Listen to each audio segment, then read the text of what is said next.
Hi guys, welcome back to the channel. Myself Vinesh Kumar. और solid state की series का next lecture शुरू करते हैं, जिसमें हम पढ़ेंगे क्लोज पैकिंग इन 3D। ये लास्ट लेक्चर में भी पढ़ रहे थे। क्लोज पैकिंग इन 3D में हमने लास्ट लेक्चर में बात करी थी A B type of packing की। कौन कौन सी A B type of packing की? ठीक है। इसमें क्या बात करी थी कि फर्स्ट लेयर क्या होती है, एचसीपी होती है। ठीक, उसके बाद एक लेयर डालते हैं जिसको अपन बी बोलते हैं। फिर जो तीसरी लेयर होती है वो क्या कवर करती है, टेट्राहेड्रल वॉइड कवर करती है। ठीक है। जब ये तीसरी लेयर डालते हैं जो टेट्राहेड्रल वॉइड कवर करती है, तो वो क्या हो जाती है, सिमिलर टू ए लेयर। तो इसीलिए इसको A B type of packing बोला गया था। ठीक, ये पहला ऑप्शन था। पहला ऑप्शन था कि अगर थर्ड लेयर में हम टेट्राहेड्रल वॉइड ऑक्यूपाई कर रहे हैं तो क्या बनेगा। उसमें यूनिट सेल क्या बनी थी अपनी, hexagonal close packing unit cell in 3D। अब जो सेकंड ऑप्शन है थर्ड लेयर के लिए, सेकंड ऑप्शन, फर्स्ट लेयर और सेकंड लेयर सेम रहेंगी। थर्ड लेयर के लिए अपना सेकंड ऑप्शन है कि अगर मान लो क्या करें, इस बार ऑक्टाहेड्रल वॉइड कवर करें। ऑक्टाहेड्रल वॉइड्स को हम क्या कर रहे हैं, कवर कर रहे हैं। तो ऑक्टाहेड्रल वॉइड्स अपने को कहाँ कहाँ दिख रहे हैं, लास्ट टाइम हमने ये टेट्राहेड्रल वॉइड है उसको कवर किया था। ऑक्टाहेड्रल वॉइड अपने को कहाँ कहाँ दिख रहे हैं, देखो। सबसे पहले मैं ले लेता हूँ कलर, और ये रहा मेरा ऑक्टाहेड्रल वॉइड। ठीक, इस तरीके से ये मेरा ऑक्टाहेड्रल वॉइड मुझे दिख रहा है यहाँ पर। ठीक है। और अगर और भी देखें तो ये रहा, यहाँ पर भी ये रहा ऑक्टाहेड्रल वॉइड, ये रहा ऑक्टाहेड्रल वॉइड। इस तरीके से ये हमारा ऑक्टाहेड्रल वॉइड। अच्छा, ये जो मैं थर्ड लेयर रख रहा हूँ ये भी टच करेगा, ठीक है। ये मत सोचना कि ये दूर दूर है, ये भी एक दूसरे को इस तरीके से टच कर रहे होंगे। समझ में आती बात? तो इस तरीके से हम क्या करेंगे, ऑक्टाहेड्रल वॉइड्स को इस बार भर देंगे। तो ऑक्टाहेड्रल वॉइड्स को जब भर देंगे तो तुम देख रहे हो ना, तो ये ए के जैसा है ना बी के जैसा है, अपना एक अलग अलग लेयर बन गया है। तो इसीलिए इसको क्या बोलते हैं अपन, सी लेयर। थर्ड लेयर को अपन क्या बोलते हैं, सी लेयर। और ये पैकिंग किस टाइप की हो जाती है, A B C type of packing. ठीक है, A B C type of packing ये अपनी बन जाती है। ठीक, अब देखो तुम्हें क्या करना है, इसको थोड़ा सा समझो। थोड़ा सा समझने के लिए पहले मैंने जो थर्ड लेयर दिखाई है उसको मैं क्या करता हूँ, थोड़ा मिटा देता हूँ। फर्स्ट लेयर से समझते हैं। फर्स्ट लेयर अपनी कहाँ पर थी, ये भी फर्स्ट लेयर थी हमारी, जो अपन ने लास्ट में रखी हुई है, ये वाली है ना, जो कम चमक रही है। तो मैं क्या करता हूँ, इसके सेंटर्स को मिला के पहले जो एचसीपी यूनिट सेल अपनी बनती थी, है ना, उसको बना देता हूँ, उसको दिखाता हूँ मैं। देखो, अ, यहाँ पर नहीं था, हाँ ये रहा। अगर इसको अपन करते हैं तो ये बनेगा अपना, यहाँ पर था, ठीक है, ये नहीं था। इसको मिटा देते हैं, ये हो जाएगा अपना यहाँ पर। ठीक, ये यहाँ पर, क्योंकि टेट्राहेड्रल वॉइड तो यहाँ पे बनेगा ना, ये, फिर उसके बाद ये। ठीक है, अब देखो इसको जोड़ दो। ठीक है, जोड़ेंगे। जोड़ने के लिए अपन क्या करते हैं, चलो ये लाइन का इस्तेमाल कर लेते हैं। अगर इसको इसे जोड़ देते हैं, फिर उसके बाद यहाँ से अगर मैं इसको जोड़ देता हूँ, ठीक, उसके बाद क्या करेंगे, यहाँ से जोड़ देते हैं इसको, या फिर यहाँ पर जोड़ देते हैं इसको। ठीक, यहाँ पर जोड़ दिया, और ये जोड़ा यहाँ पर, क्योंकि ये भी टेट्राहेड्रल वॉइड है। तो देखो क्या बन गया अपने पास, ये बन गया अपना hexagonal close packing in 2D। अब इसमें तुम्हें एक चीज दिख रही होगी, जो मैं दिखाना चाह रहा हूँ एग्जैक्टली कि वो क्या है, जो थर्ड लेयर के ये जो एटम तुम्हें दिख रहे हैं, अगर मैं उसको डार्क कर दूं, कि थर्ड लेयर के ये वाले जो एटम्स हैं, जो तीन हैं, वो दिख रहे होंगे। ठीक है, ये दिख रहे हैं तुम्हें थर्ड लेयर के तीन एटम, सेकंड लेयर के तीन एटम, ये वाले। ठीक है, ये दिख रहे हैं। अब इनको देखते रहना, देखते रहना, देख के क्या करना है, देखो मैं क्या दिखाना चाह रहा हूँ कि अगर मैं फर्स्ट लेयर बना लूं, मैं फर्स्ट लेयर बना रहा हूँ जो एचसीपी बना रही है। ठीक है, फर्स्ट लेयर में क्या बन रहा है अपना, एचसीपी। फर्स्ट लेयर में कुछ इस तरीके से बना लेता हूँ। ये हो गई मेरी फर्स्ट लेयर की एचसीपी यूनिट सेल, ये हो गई फर्स्ट लेयर। अब देखो उसमें क्या बन रहा है, उसके बाद जो सेंटर है उस पे तीन अपने क्या है, सेकंड लेयर के भी एटम्स हैं। सेकंड लेयर के एटम्स को मैं जस्ट ऊपर ना शो करके थोड़ा सा ऊपर शो कर रहा हूँ। क्या हो रहा है, दो अपने ट्रायंगल ऊपर है इस तरीके से, और ये इस तरीके से आ गया। ठीक है, इतनी बात समझ में आ रही है? अब देखो, अब हम क्या करेंगे, हम ऑक्टाहेड्रल वॉइड ऑक्यूपाई करेंगे। ऑक्टाहेड्रल वॉइड कहाँ पे ऑक्यूपाई करेंगे, ब्लू कलर से करते हैं, ये रहा ऑक्टाहेड्रल वॉइड। अब इसको मैं ऑक्यूपाई करता हूँ, इसको मैं ऑक्यूपाई करूंगा तो कुछ इस तरीके से मैं कर दूंगा, ठीक है। और दूसरा हो गया अपना यहाँ पर, ठीक, ये हो गया।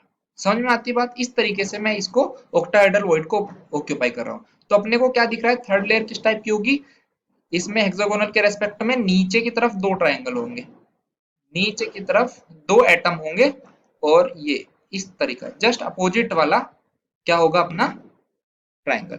अब मैंने बोला भी था कि देखो अगर इस तरीके का अपना क्या बन रहा है, देखो यहाँ पे ट्राइंगल देखो किस तरीके का बन रहा है, सेंटर को मैं मिलाता हूँ तो अगर ये इस तरीके का बन रहा है, और अगर ऊपर वाले में देखें तो इस तरीके का ट्राइंगल बन रहा है, यानी जब एक दूसरे के ऊपर होंगे तो किस तरीके का होगा, ये और ये। और जब इस तरीके का ट्राइंगल बनता है तो वॉइड किस टाइप की होती है, ऑक्टाहेड्रल। किस टाइप की वॉइड होती है, ऑक्टाहेड्रल वॉइड, ठीक है। और वही तो ऑक्यूपाई कर रहे थे हम, ऑक्टाहेड्रल वॉइड ही तो ऑक्यूपाई कर रहे हैं। तो ये हो गई हमारी, ये हो गई ए, ये बी और ये सी। और ऊपर अगर दोबारा से करना चाहूं तो ये भी हो जाएगी ए टाइप की, ठीक है। अब देखो इसको अपन सेंटर में रख लेते हैं, ये जो पूरा का पूरा पार्टिसिपेट कर रहा है, ठीक। इतनी बात समझ में आती है। अब देखो इसी को यहाँ पर समझो, है ना। मैंने ए लेयर लेयर बनाया, फिर उसके बाद बी बनाया है, जो सी बनाया है जो उसके अपोजिट था, फिर जो ए लेयर मैं दिखाने की बात कर रहा था ऊपर। समझ में आती है इतनी बात, ठीक है। अब इसमें थोड़ा सा अपन क्या करेंगे, इससे अपन यूनिट सेल क्रिएट करने की कोशिश करेंगे। यूनिट सेल क्रिएट करने के लिए मैं क्या करूंगा, मैं इसको लूंगा, इसको लूंगा, और ये तीन और तीन छह टर्म्स को लूंगा, और उनसे यूनिट सेल कैसे बनेगी वो दिखाता हूँ। देखो अरेंजमेंट मैंने दिखाया इस टाइप का होता है, और इस टाइप से अगर मैं अरेंजमेंट जैसे मैंने लिया है, तो मैंने सिर्फ क्या किया, ऊपर वाले हेक्सागोनल में सेंटर वाला आइटम उठाया, यहाँ से भी सेंटर वाला आइटम उठाया, ये है जो तीन है उसका पूरा पूरा मैंने सेल उठा लिया है, ठीक है। इस टाइप का अपने को दिखेगा, ये ए लेयर, ये बी लेयर से, ये सी लेयर से, फिर से A layer, A B C A B C. अब इस यूनिट सेल से जो अपना बनता है एफ सी सी, है ना, इस अरेंजमेंट से अपना यूनिट सेल बनता है एफ सी सी, या फिर C C P, cubic close packing जिसको हम बोलते हैं। तो वो कैसे बन रहा है, कैसे बन रहा है वही मैं दिखाने वाला हूँ। तो पहले तो ये हो गया कि एबीसी टाइप की पैकिंग है, उससे क्या कौन सी यूनिट सेल बनती है, एफसीसी या फिर सीसीपी। एफ एफसीसी यानी फेस सेंटर्ड क्यूबिक, सीसीपी यानी क्यूबिक क्लोज पैकिंग, ठीक है। दोनों में कोई डिफरेंस नहीं है, क्यूबिक क्लोज पैकिंग से ही जो यूनिट सेल बनती है उसको एफसीसी बोलते हैं। दोनों को हम अपने को सिमिलर लेके चलना है, ठीक। अब देखो मैंने क्या किया, ये रहा मेरा पहला आइटम, इसको मैंने यहाँ रखा है। फिर इसको थोड़ा सा अपने को, अपन ये थ्री डी में तो अरेंज कर नहीं सकते, इसलिए इस तरीके से लिख लिया है, ठीक है, इस तरीके से लिख लिया है। और ये वाले को भी इस टाइप से लिख लिया है, यहाँ पर आ गया मेरा ये। अब मैं क्या करना चाह रहा हूँ, मैं इससे तुम्हें दिखाना चाह रहा हूँ कि एफसीसी कैसे बनेगा। तो सबसे पहले अपन क्या करते हैं, लाइन अब ज्वाइन करना शुरू करते हैं। मैं इसको ज्वाइन करता हूँ इससे, ठीक है, इसको ज्वाइन कर दिया। अब देखो इसको मैंने ज्वाइन कर दिया, ये क्या है, एटम्स के सेंटर है ना, जो एटम्स के सेंटर हैं अपने पास। तो इसको रुको, एटम्स के सेंटर हो गए अपने पास, यहाँ से अपन क्या कर देंगे, ये रुको, एक मिनट रुको, एक मिनट, ये थोड़ा सा पहले इसको हटा लेते हैं। हाँ, अब आ गया देखो। अब ये यहाँ से कहाँ जोड़, इसको यहाँ जोड़ दो, और ये वाले को भी सेम, पहले बाहरी बाहरी काम कर लेते हैं। अभी देखोगे कि ये पूरा मैंने एकदम से यूनिट सेल बना दिया है, जो पूरा समझ में आ जाना चाहिए, ठीक है। ये पूरा बना दिया है। अब देखो इसको अटैच करो यहाँ से, और इसको यहाँ से कर लेते हैं। फिर अपन देखो इसको जोड़ो यहाँ पर, और इसको कहाँ जोड़ोगे, इसको जोड़ो यहाँ पर, ठीक है। अब ऐसे ही यहाँ से इसको जोड़ दो, और यहाँ से इसको जोड़ दो, ठीक। अब देखो तुम्हें क्या लग रहा है, देखो ये मैंने समझा दिया कि ये सेंटर है, ये वाला, यहाँ पर ये वाला है, ठीक है। इसमें कंफ्यूज मत होना, ये जो इसका सेंटर है मैंने उसको रिप्रेजेंट कर दिया यहाँ पर। तो मैं यहाँ से पे बनाऊंगा तो थोड़ा होच पोच हो जाएगा, इसलिए अलग करके दिखाया मैंने। अब देखो ये बनाया मैंने, अब इसमें तुम क्या देख पा रहे हो, वो बड़ी बात है कि देखो ये क्या है, ये है क्यूब का फेस, है ना, ये क्या है फेस। तो ऐसे छह फेस है अपने पास, एक 2 3 4 और ये जो एकदम आगे वाला है मेरी तरफ दिख रहा है और इसके पीछे वाला। अब ये क्या है, ये है वो एटम्स जो कॉर्नर पर रखे हुए हैं। ठीक है, हर कॉर्नर पर एटम रखा हुआ है, ये रहा यहाँ पर ये पूरा सब जगह क्या है, कॉर्नर पर एटम रखे हुए हैं। ठीक है, कॉर्नर पर एटम रखे हुए हैं। अब देखो, तुम्हें दिख रहा होगा कि ये बीच में एक एटम है यहाँ पर। तो ये क्या है, ये है क्यूब का फेस। तो फेस के सेंटर पे अपने को एक एटम देखने को मिल रहा है, हर फेस के सेंटर पर यहाँ पर, फिर यहाँ पर देखने को मिल गया। ये पीछे वाला फेस का सेंटर और ये आगे वाले फेस का सेंटर। समझ में आ रही बात? जो कि 3D में अपने को नहीं दिखेगा क्योंकि अपना तो ये प्लेन वैसा ही है, तो वैसा तो अपन नहीं दिखा सकते, लेकिन मैंने पूरी कोशिश करी है कि इस अरेंजमेंट से एफसीसी कैसे बन रहा है। तो अपने एटम्स कहाँ पे दिख रहे हैं अपने को, एटम्स जो हैं वो कहाँ पर दिख रहे हैं, कॉर्नर पर प्लस फेस सेंटर पर। और इसी को क्या बोलते हैं अपन, एफ सी सी। ये हो गई अपनी FCC type of unit cell. ठीक है, FCC type of unit cell. अब देखो, इसके बाद अपने को यूनिट सेल पता पड़ गई। अब हमको निकालना पड़ेगा coordination number. Coordination number, coordination number क्या होता है कि एक एटम को कितने एटम टच कर रहे हैं, उसी को अपन क्या बोलते हैं, नियरेस्ट कोऑर्डिनेशन नंबर। ठीक है, और जो एटम टच कर रहे हैं उनको नियरेस्ट नेबर्स बोलते हैं। समझ में आती बात? अब इसका कोऑर्डिनेशन नंबर निकालने के दो तरीके हैं। पहला कौन सा है, देखो पहला तो मैं यहाँ से बता देता हूँ। ये वाली स्ट्रक्चर देखो। अब मैं ये जो रेड वाला है ना अपना एकदम मिड में, ये वाला, इसको फोकस करो। इसको कितने एटम टच कर रहे हैं, 1 2 3 4 5 6। ठीक है, 6 एटम इस लेयर में टच कर रहे हैं। ये जो ऊपर वाली लेयर है इसमें भी कितने एटम टच कर रहे होंगे, 3। और इसके नीचे कौन सी लेयर आएगी, फिर से सी लेयर आएगी। तो 3 एटम तो यहाँ भी टच करेंगे, जैसे बी के कर रहे हैं ऐसे ही सी के। तो कोऑर्डिनेशन नंबर कितना हो गया अपना, 3 प्लस 6 प्लस 3, यानी कोऑर्डिनेशन नंबर हो गया 12। तो इसमें अपना कोऑर्डिनेशन नंबर कितना हो गया, ठीक। ये हो गया तुम्हारा 3 प्लस 6 प्लस 3 टाइप। इतना समझ में आता है? अब देखो जरा, अब मैं दूसरा टाइप जो बताने जा रहा हूँ उसको ध्यान से देखना। दूसरा टाइप क्या है अपना, face centred cubic. Face centred cubic unit cell थी, उसको बनाओ जरा, face centred cubic. Face centred cubic में जो एटम यहाँ पर है, क्या यहाँ पर, फेस पर, और बाकी सारे कहाँ पर हैं, कॉर्नर पर। मैं इस फेस की बात कर रहा हूँ, ये कॉर्नर पर। ठीक, तो अब ये देखो, इस एटम को कितने एटम टच कर रहे हैं डायरेक्टली, कॉर्नर वाले 4, कॉर्नर वाले 4। अब दूसरी चीज जो तुम्हें देखनी है वो ये है कि जो हर फेस का जो सेंटर होगा, ये वाली फेस का सेंटर पे जो एटम है, पीछे वाले फेस के सेंटर पे जो एटम है, इधर वाले फेस के सेंटर पे जो एटम है, और नीचे वाले फेस के सेंटर पर एटम, वो क्या कर रहे होंगे, इस एटम को टच कर रहे होंगे। ये जो इस तरीके से आएगा बाहर, तो इनका भी तो पीछे से बाहर आ रहा है ना, ये भी एटम आएगा, ये भी नीचे की तरफ जा रहा है, ये भी टच करेगा, और ये जो ऊपर है ये भी टच करेगा। तो ऐसे 4 इस साइड और ऐसे ही 4 एटम इस साइड। तो 4 प्लस 4 प्लस 4 यानी कि 12। तो हम दो तरीके से एफसीसी यानी सीसीपी का कोऑर्डिनेशन नंबर निकाल सकते हैं। चलो, कोऑर्डिनेशन नंबर तो निकल गया। अब मेरे को कोई जेड निकाल के बताओ तो जरा। जेड, जेड क्या होता है, जेड क्या होता है, effective number of atoms per unit cell. Effective number of atoms per unit cell, इसकी बात हम बहुत टाइम से करते हुए आ रहे हैं। तो मेरे को बताओ। अब देखो, सिंपल सिंपल एकदम, जिसने पीछे के लेक्चर पढ़े होंगे वो एकदम झट से बता देगा कि ये एफसीसी है। और एफसीसी में जेड कितना होता है, 4 होता है। कैसे होता है, चलो मैं फिर से बता देता हूँ। कॉर्नर पर एटम है, और कहां पर एटम है, फेस सेंटर पर। कॉर्नर कितने, 8। हर कॉर्नर पे कंट्रीब्यूशन कितना होता है, 1/8 का। फेस सेंटर कितने, 6। हर फेस सेंटर पे कंट्रीब्यूशन कितना होता है एटम का, 1/2। तो टोटल कितना हो गया, जेड हो गया 1 प्लस 3, यानी Z is equal to 4। Z is equal to 4 यानी effective number of atoms per unit cell 4 हो गए। अगर मेरे को एटम्स पता है तो क्या मैं वॉल्यूम निकाल सकता हूँ, volume of atoms. Volume atoms क्या होता है, Z into volume of one atom. Volume of atom क्या होता है, Z into volume of one atom. यानी कि एक एटम का वॉल्यूम पता हो और फिर टोटल नंबर ऑफ एटम्स पता हो तो अपन वॉल्यूम निकाल सकते हैं। जेड कितना हो गया, 4।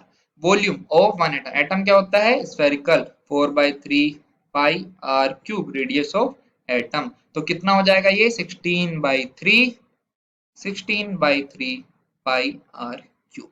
ठीक है। अब नेक्स्ट अपन क्या करते हैं, volume of unit cell. Volume of unit cell निकाल के दिखाओ। Volume of unit cell, volume of unit cell. Unit cell क्या है, एफसीसी। ठीक है, एफसीसी यानी क्यूब। क्या होता है क्यूब का वॉल्यूम, ए क्यूब। लेकिन अपने को आर के टर्म्स में निकालना है।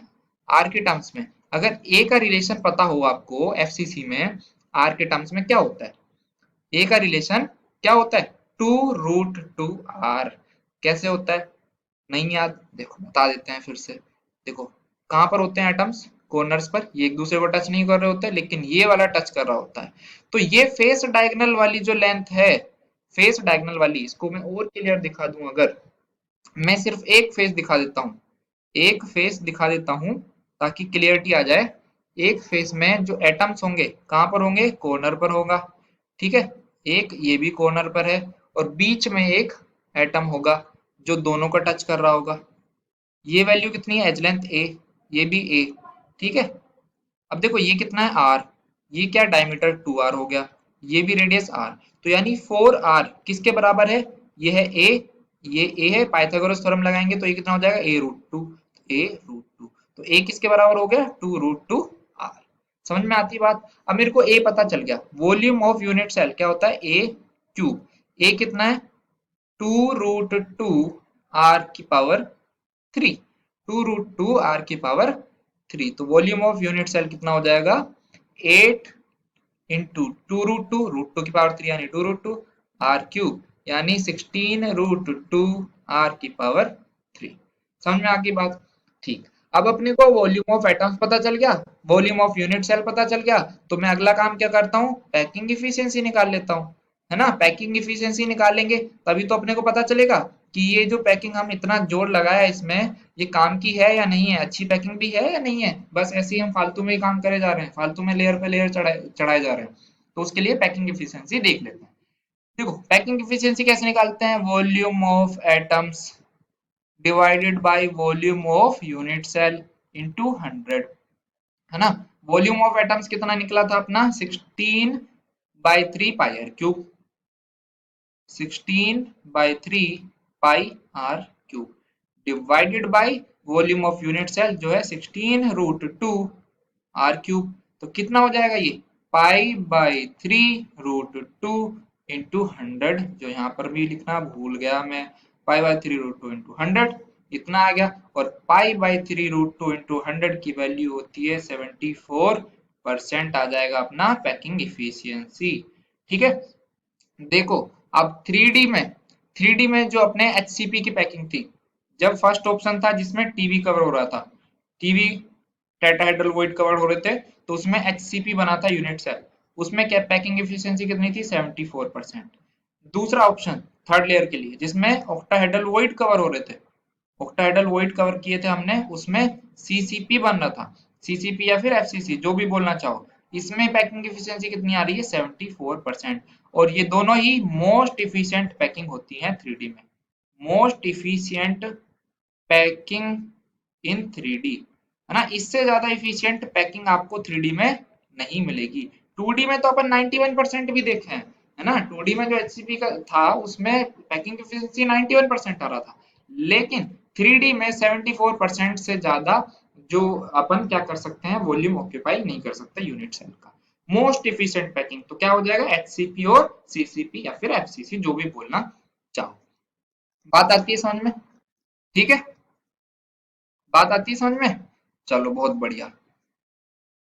तो हमने बात कर ली अपन 3D में CCP या FCC पैकिंग कैसे बनाते हैं। ठीक है, तो ये हमारा क्लोज पैकिंग इन 3D वाला जो पार्ट है वो यहाँ पर खत्म हो गया।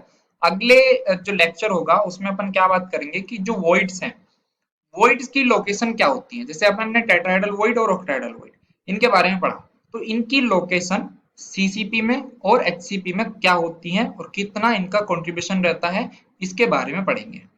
ठीक है, तब तक ये जो पूरा जो 3D वाला 2 लेक्चर है कराया है उसको अच्छे से याद रखना, जो भी रिजल्ट्स हैं सबको लिख लो और उनको रिवाइज करते रहो, वो तुम्हारे टिप ऑफ द टंग होने चाहिए।